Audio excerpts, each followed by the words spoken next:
the displaced land of the Native American Lenapes on the Lenape. And obviously, we always want to pay tribute to acknowledge that this land is, was here a long time before we were all here, and part of this history we're going to see is going to also show us how much has changed and how much has stayed the same.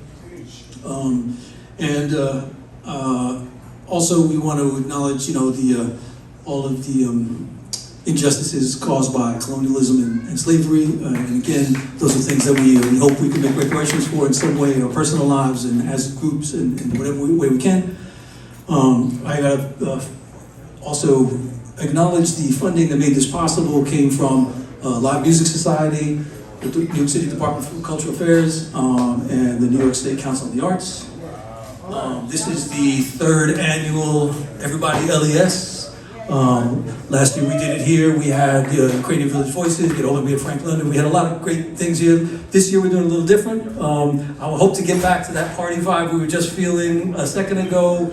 This presentation is, like I said, it's going to start out from, what you just saw was about 1840, some information from about 1840 to 1890, and we're going to now see, it's a little more than 100 years, but it's really 1890 to 1991, and then it has a couple of things that actually go a little later than that at the very end. Oh yes, I also want to talk about Mission of Moment, which is the my nonprofit that is raised the funding for this and put this all together. Our mission is to support independent underground music, and specifically diversity in New York City music and the independent arts that I know you all are part of. That's why I'm glad you guys are all my family. That's why we're here. And we don't understand the purpose of music well beyond as a commodity. Music is something we've been doing since before there was written language. And probably we were doing it before we were even speaking words. We were probably using sound to communicate in some ways. We all recognize, no matter what language, because you recognize a cry or a laugh, or a soothing sound. That's what makes us human. Later on, we're going to also have, after we do our conduction with Peter, which I'll talk about in a minute, we're going to have Subterra crew, and Horacio has been doing this great thing, which is a really loose, open jam with people of all stripes around down here in the Lower East Side. And the reason it really struck a chord with me, because as I was researching a lot of this early Lower East Side history, I found out that the term dive comes from opening up those grates you see on the sidewalk and diving into these illegal clubs, and that was down here in the Lower East Side. That's where that term comes from. So when you go to a dive bar and you hear the term dive, that's our culture right here from the Lower East Side. And when I first met Horacio, he happened to be living in a basement with those open grates, and I just happened to go down. He had a jam session. It was like 4 or 5 of us just hanging out there, smoking weed and drinking and playing some crazy music. And I was like, wait, this is a fucking dive. And we're hanging out in it's the same shit they were doing in the 1800s. We're still fucking doing it. And excuse my French. I know we have all ages here. There's a little cursing in presentation. I think it's all written, so it's warning you now.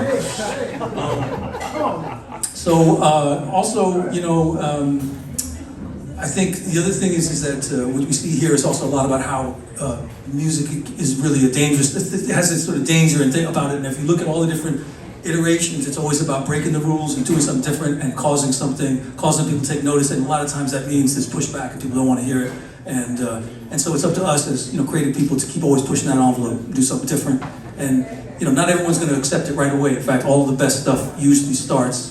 And that's why I appreciate this. The independent underground scene is where we can make the difference and do what matters and really, forwards the arts, not just trying to, obviously we all need to get paid. That's the other thing. We're all trying to make a living here in this world, and so we have to deal with that.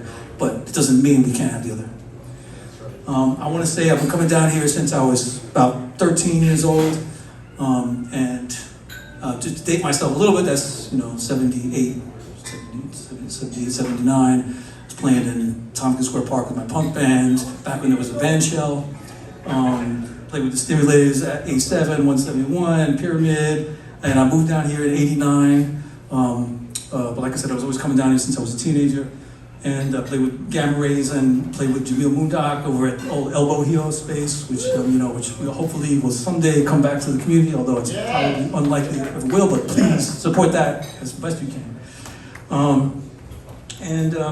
The funny thing is about, the more I do research, the more I realize that, and I'm sure, every time, like, having Peter, he was a real blessing because I learned so much about what he's done and created music studios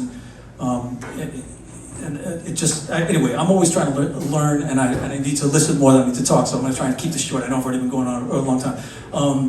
I just wanted to say that you're going to see about 100 years, like I said, a little more, and also I lied a little bit. It's not exactly 20 minutes, it's more like 26 minutes, and it was really freaking hard trying to get this down to that short, and a lot of stuff is going to be left out. I know somebody's going to be pissed off somewhere, and be like, what the hell, you left that out? But I tried to pick some moments that were good, stress them a little bit more, and I tried to mention as much as I could, but there's definitely a lot left out. So,